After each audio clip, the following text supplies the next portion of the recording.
I founded Greenleaf Biofuels nearly 5 years ago. It'll be September 2004. I formed the company.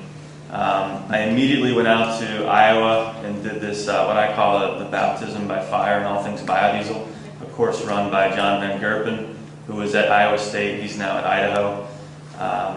And after that week, I spent the week, learning everything I could about biodiesel, talking to a lot of other people who were in the program, who it's really interesting to see when I travel around the country now and see some of my fellow alums from this one-week course who are all off doing great things, and many of them are still in the biodiesel world.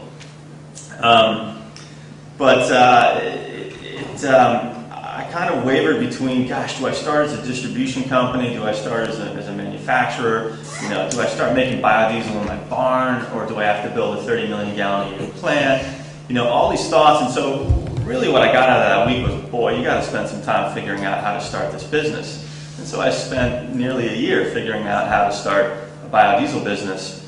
And my end game right from the beginning was to build a biodiesel plant in Connecticut. But I realized that a good starting point was to become a distributor. So in 2006, we started distributing biodiesel in Connecticut in its pure form, and we sell both on the wholesale and the retail level. So we sell to companies who are blending biodiesel and making B5 to B20 blends, and selling diesel fuel, off-road diesel, and heating oil. And we also sell to this kind of grassroots group of biodiesel enthusiasts who are running, many of them running B100 in the summer months or in the warmer months. So we've catered to that market as well. And really, from the outset, I was doing it for environmental reasons, but I started discovering pretty early on that a lot of our customers weren't necessarily doing it for environmental reasons. They were doing it for national security, energy security reasons. It was only a few years after 9/11, so there was a lot of, there still is a lot of sensitivity around that, but there were people who really wanted to make a difference somehow in their own lives. And if they had a diesel vehicle, this was one of the easy ways they could do that. And so I discovered that, being very open, I'm a pretty liberal Democrat, and did this initially for environmental reasons, but I realized that this had a very broad appeal. And that gets us into the political aspects of starting a business. Once I realized that there was a very broad appeal across party lines to building a biodiesel industry in Connecticut, I realized that it was more viable to actually build an industry. And so I started becoming more active at the political level, and it's been something that certainly has directly benefited Greenleaf. We played a pretty active role in creating the program in Connecticut, the grant program.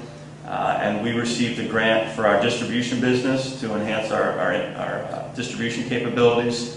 And we later applied and received a grant award for our to-be-built biodiesel production facility in New Haven Harbor.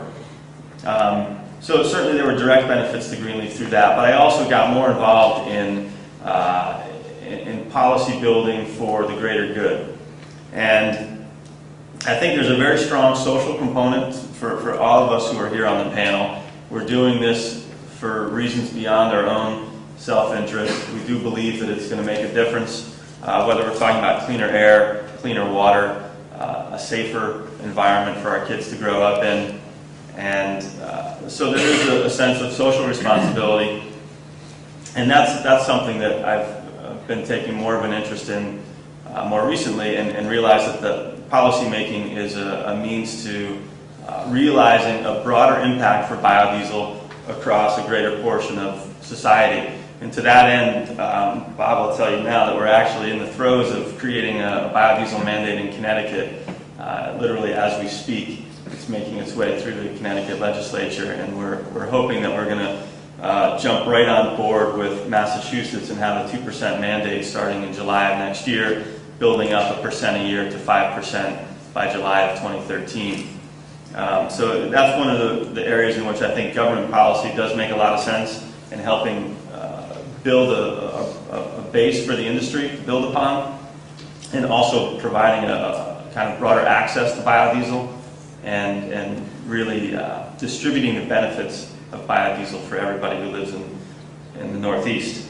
And just quickly, I know I'm probably speaking longer than I thought I would, but on the economic side, it is very difficult to start any business, and it's especially challenging starting a biofuel and biodiesel business.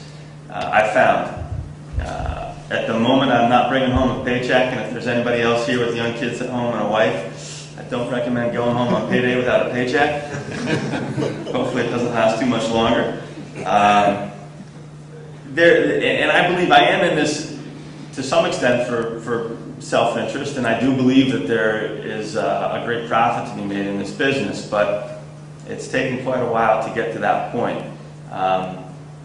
But I am very optimistic that we're going to be able to build our distribution business into a profitable business into itself, and hopefully by the end of this year, hopefully actually in the next couple of months, we'll be breaking ground on our plant in New Haven Harbor.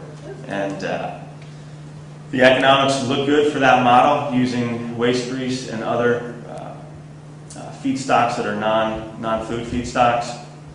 And again, we're hopeful that not only does Greenleaf become a successful biodiesel business, but that we build an industry here in the Northeast that supports all the companies that are here today and many more. And I'm sure there are some other biodiesel companies in the audience and perhaps in prospective biodiesel entrepreneurs. And I just give you the word of caution that it's a lot of hard work. It'll take a little longer than you think and probably cost more than you imagine.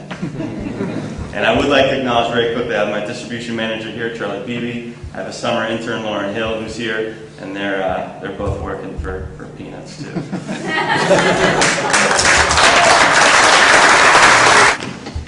Thank you, Gus. Okay, let me just get the notes here. Our next panelist is Richard Hosley, Jr., President of Hale Hill Biofuels. And I'm going to let Richard get up here and give it a shot.